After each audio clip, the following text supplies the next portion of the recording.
Today, I'm painting this robot lion from my own tabletop game, The Chronicles of Sol. Now, this is a paint job that could go wrong really fast. If I paint it silver, it looks generic. If I paint it all black, it'll just disappear on camera. So today, I'm using color theory to make it look noble, dangerous, and expensive. The trick is not just about picking good colors, it's about using value to determine where your eyes go. This model is called the Iron Pride Automaton, specifically the lion. In the game, these are elite warrior machines for the Void Striders faction. They move fast, fight as a pack, and they're supposed to feel like something a wealthy commander would unleash when he wants to shatter an enemy line. So the color scheme needs to do three things. It needs to read clearly on camera, it needs to feel noble and expensive. Noble. Yeah, that one. And it needs to keep the viewer's eyes focused on the face. Most people start talking about color theory and they just go straight to hue, red, blue, yellow, green colors. And that matters, but on miniatures, value is just as important, sometimes even more important. But what's value? Value just means how light or dark something is. If a model reads in black and white, it's gonna read from across the table. So I'm starting with ivory armor over a darker mechanical frame. The ivory gives the model that presence of nobility, and the dark frame keeps all the armor panels from blending together into a big blob of oatmeal. And Robot Lion oatmeal is not the goal. I want the lion's body to be white to convey a sense of nobility, but I can't just do a white-gray armor and gray metallic joints, otherwise the model's gonna look really flat. So I decided to go with a warm, analogous color scheme. This means that most of the colors are gonna live near each other on the color wheel. Ivory, gold, yellow, orange, and some warmer reddish brown tones. This will give our lion a more unified look. Then, for the accent color, I can jump to the opposite side of the color wheel and just use a cooler blue or green glow. I'm starting with the armor panels. For the white, I'm using Wraithbone as the main color, so I'll have room to highlight upward later. The initial part is pretty easy. I'm just using my airbrush to get a quick base coat down. I'm not worrying about if there's any color splotching or pooling of the paint anywhere. The goal here is not perfection. The goal is just to establish our main color. I guess I could have just primed it with Wraithbone, but then I have to spend damn near $30 on a can of spray paint. Yeah, no. On the mechanical parts, I decided to go with dark iron instead of bright steel. Now we're starting to really use that value. And this is important because if the armor and the skeleton underneath are too close together in value, the whole miniature is going to get really muddy or flat. It was at this point I realized I made a mistake. A lot of the details on this model are tucked into crevices that are pretty hard to reach with a brush. I don't think I need to resculpt this model yet, but the next time I build it and paint it, I'm definitely going to use sub-assemblies. But it's too late now, so we press on. And this is where the color scheme starts to work. The light armor makes the silhouette readable, while the darker mechanical frame separates the joints and makes the armor panels pop. When people talk about color theory, they usually focus on hue. I'm guilty of this too.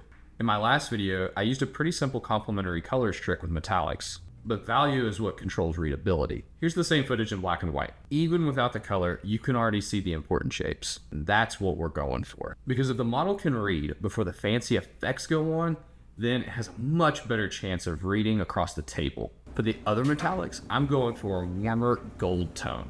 This will allow me to grab more of that red-orange side of the analogous color scheme, and push the idea that this beast is not just a war machine, but a status symbol with teeth. Now, this gold isn't a perfect match for our color scheme, but it's still close enough that it'll look right. Plus, we can always come back later and glaze in some color into those shadows. That way, it'll change the overall feel of our metallics to make it fit with our analogous color scheme. Quick tip, whenever you're painting difficult trim like this, is to move your brush into one smooth motion, starting away from the edge of your trim, and then slowly moving it into the corner where you need to be precise. This will allow you to get very close. And if you accidentally get paint where you don't want it, the line may be smooth enough where you get it that you won't even notice if you mess up. At this stage, the scheme is doing something I wanted. The ivory is giving us our nobility, the dark frame is giving us our structure, and the gold is making it feel a little bit more expensive. All right, so I just recorded over half of this and didn't realize that my mic wasn't plugged in. We're gonna try this one more time. Hopefully this time I get my mic plugged in. And even though this model is nowhere near finished, the face and the upper body are already starting to become the focus. And that is the whole point of planning values early.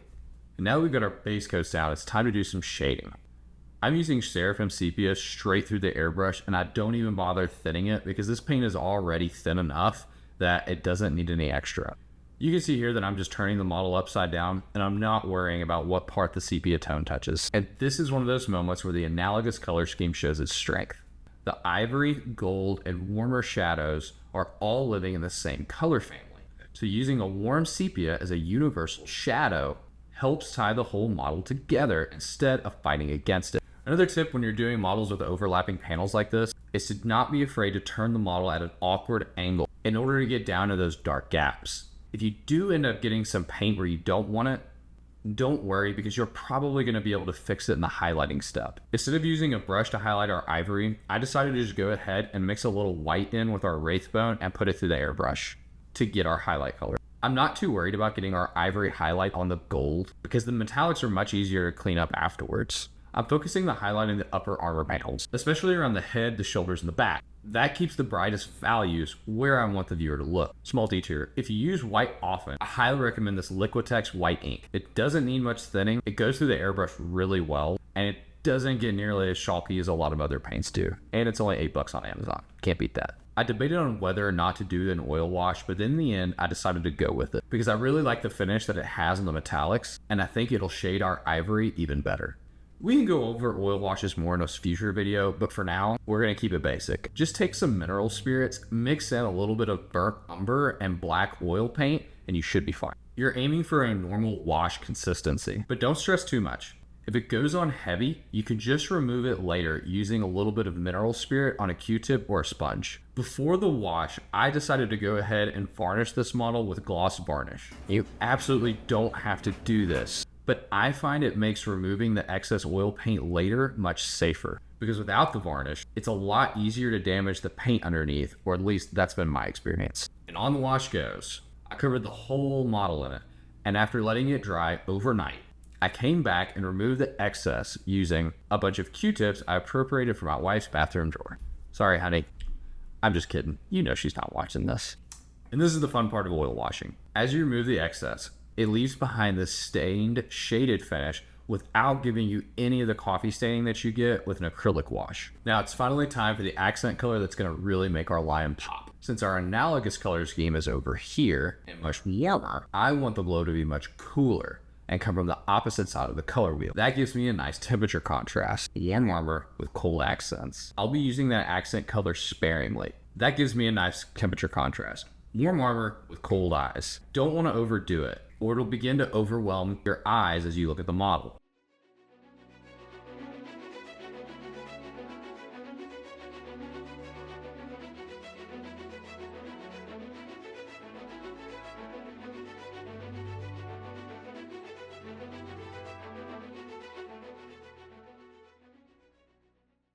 And now I'm adding the final edge highlights and refinements. This is where I want to be careful. On a model like this, every armor panel has an edge. If I highlight them all equally, the model starts to look less like a sci-fi predator and more like it came out of a Tron movie.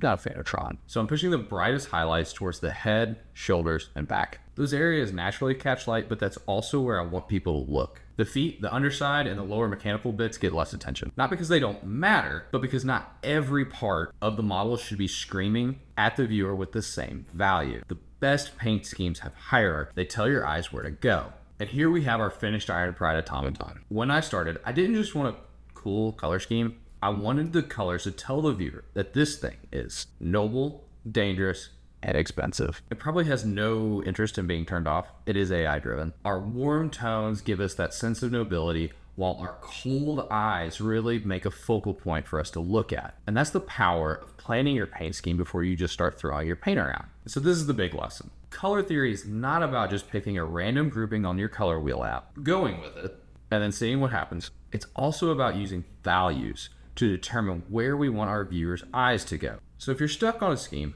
don't start by asking what colors do I like. Start by asking, what is this model supposed to feel like? And then where do I want people to look? That question will usually get you a better answer. If you made it this far, thank you so much for watching. And if you want to see more models from the Chronicles of Sol, I'll be painting more of these armies here on the channel. Next time, I'm planning on covering a really cool method for high quality speed painting that'll translate to any model that you want. So drop a like and subscribe if you want to follow the project. And let me know down below, what color scheme would you have gone with for this model? Thanks for watching, and I'll see you in the next one. It was a lot of fun. Kind of like this.